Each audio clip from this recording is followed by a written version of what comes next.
첫째는 개식용의 완전 금지. 반려동물의 보호가 안 된 상황에서 정말 동물 보호를 논하기가 힘들어요.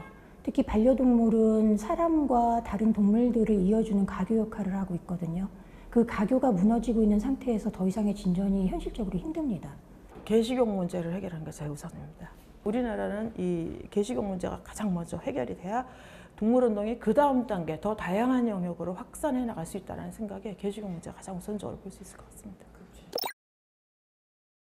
어떻게 소비가 되고 있냐, 판매가 되고 있냐 이걸 파악을 해보니까 한 150만 마리 정도 작년, 재작년에 통계입니다. 우리 회원이 아닌 사람들도 있기 때문에 200만 마리 가까이 될 것 같고 7만 톤의 고기가 생산되고 있더라고요. 그래서 축산법에서는 그 가축의 종류 안에 개가 들어있고 축산물 위생관리법에서는 그 가축의 종류 안에 개가 없어요. 결국엔 근데 축산법에서 길러지는 가축들은 도살이 목적이거든요. 축산품이 될 거니까. 근데 도살하는 규정이 없는 거예요. 규정이 아예 없다 보니까 도축 자체에 대해서도 그걸 위법이다, 뭐 적법이다 라고 얘기를 할 수 없는 겁니다. 법의 관리 영역 밖에 있는 사각지대입니다. 그런데 개에 대해서는 축산물위생관리법은 적용이 안 되지만 동물보호법은 적용이 되거든요. 도살되는 모든 개들은 사실상 이제 동물보호법을 이미 위반하는 방식으로 도살이 굉장히 학대적이고 굉장히 잔혹하게 진행이 되고 있었어요. 업자분들은 다 감전을 시켰고 심지어 이제 입에다가 물리는 것도 아니면은 입도 아닌 몸 아무 데다가나 찌르는 방식으로 다 그렇게 도살을 하셨고, 그리고 절대로 단 한 번에 사망하는 개는 없고요. 모든 개들이 다 최소 2번, 평균적으로 3번 이상 전기봉에 찔려야 더 이상 근육 반응이 없어요. 네. 그렇게 하고 나서도 안 죽어서 그 작업대에 올려졌는데 아직도 의식소실이 되지 않아서 숨을 헐떡이는 그런 개들이 이제 다시 끌려가서 다시 감전됐죠. 또 모든 개들이 다른 개가 죽어가는 모습을 목격하면서 아비규환 같은 상황에서 도살이 된 거예요. 전기봉으로 하면 어떻게 죽이는 건지, 개는 어떻게 반응하는지, 실질적으로 전기봉을 대자마자 죽음에 이를 수 있는지, 뭐 이런 부분에 대한 심리가 구체적으로 이루어졌고, 전류가 흐르는데 바닥에 물이 흐르고 그런 상황에서 쇠꼬챙이를 물렸다면 이게 단순히 뇌를 기절시키는 것뿐만 아니고 어깨라든지 그런 곳에도 당연히 전류가 흐르고 고통을 느꼈을 거다라고 증언을 하셨고요. 그러면 당연히 이제 이거는 고통을 최소화하는 방법이 아닌 잔인한 방법으로 죽이는 거에 해당한다라고 법원이 판단을 한 거죠. 법으로 명시해서 도축 규정도 만들고 식용 목적 개 외의 것들을 도축을 하면 벌금을 몇 천만 원, 몇 억씩 때리든가 정리할 건 정리하고, 그래야만 농민들도 받아들이고 국민들도 받아들일 수 있다. 김치보다 개고기가 훨씬 더 브랜드 가치는 더 높일 수 있는 충분한 가능성이 열려 있다는 겁니다.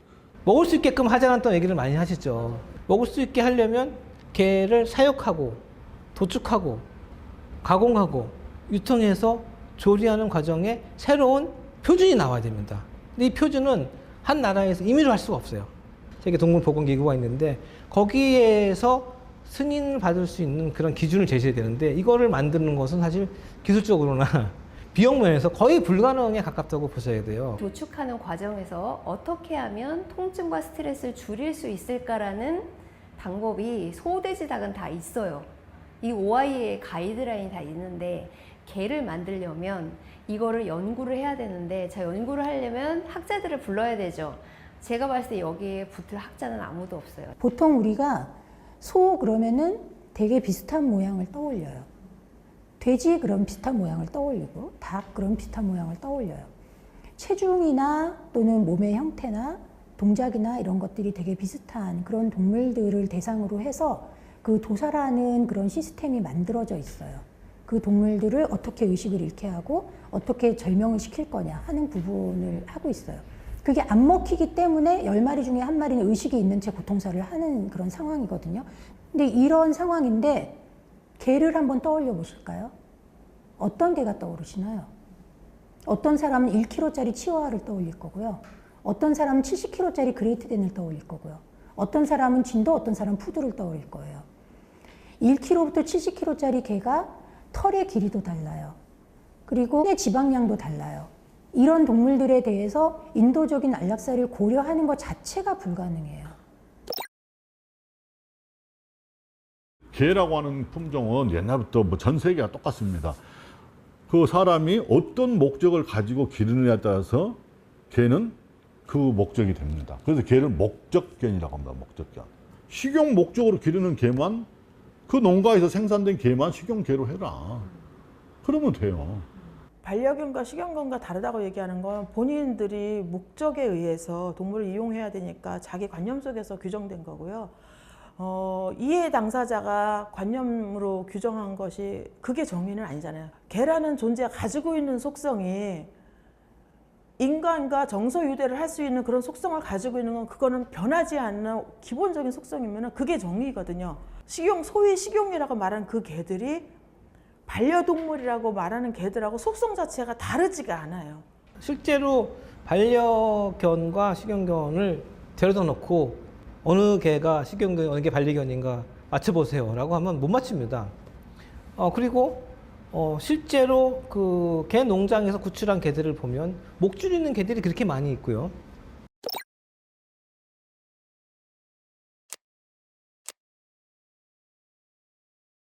식품위생법에는 그 식품의 원료를 쓸 수 있는 것에 대해서 이제 식약처장이 고시할 수 있도록 되어 있고요.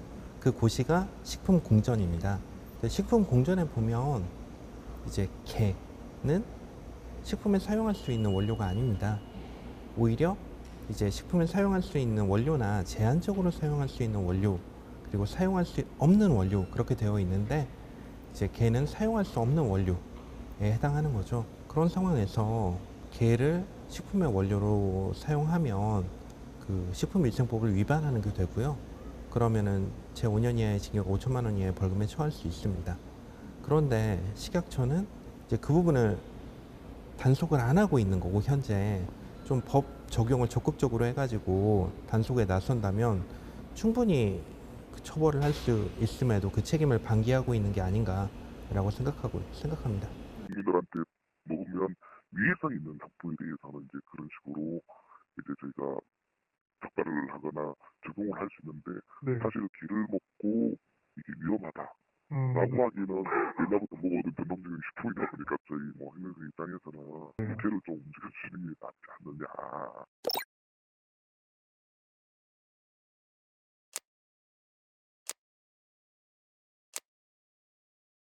개식용 금지라는 타이틀은 아니어도 개식용을 금지할 수 있는 3가지 법안이 사실 발의가 되었는데 상정도 안 되고 이제 국회가 종료했죠. 현재 그 한정혜 의원이 발의한 법이 하나 있긴 합니다만은 우리 사회가 어떤 문제를 해결하는 데 있어서는 여러 가지 접근 방법이 있는데 가장 좋은 것은 이제 서로의 합의를 통해서 어떤 성숙한 시민 의식으로 해결할 방법이 있지만 합의가 안 되는 사안들이 많이 있습니다. 그런 사안들을 100%가 합의할 때까지 기다릴 수 없는 것이죠. 그 피터 싱어라는 사람이 있어요. 걔가 동물 해방이라는 책을 썼거든요. 전 세계적으로 유명한 학자인데 우리는 모두 다 종차별주의에 얽매여 있다. 왜 인간의 행복을 중심으로 생각을 해야 되냐. 옛날에는 흑인도 인간이 아닌 걸로 취급받았다. 그런 인종차별주의를 지금은 넘어섰지만 지금은 종차별주의에 우리가 얽매여 있다. 동물의 고통이 인간의 고통보다 저급하다는 게 증명이 되지 않았다.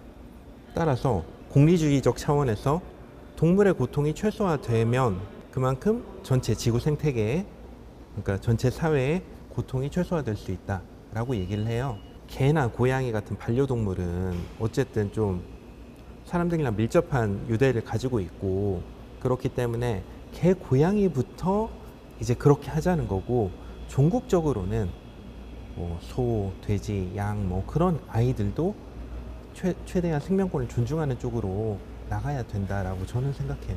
동물은 사람보다 열등하고 동물보다 우월한 사람은 동물을 맘대로 해도 된다라는 생각이 굉장히 당연하게 우리의 사고에 박혀 있잖아요.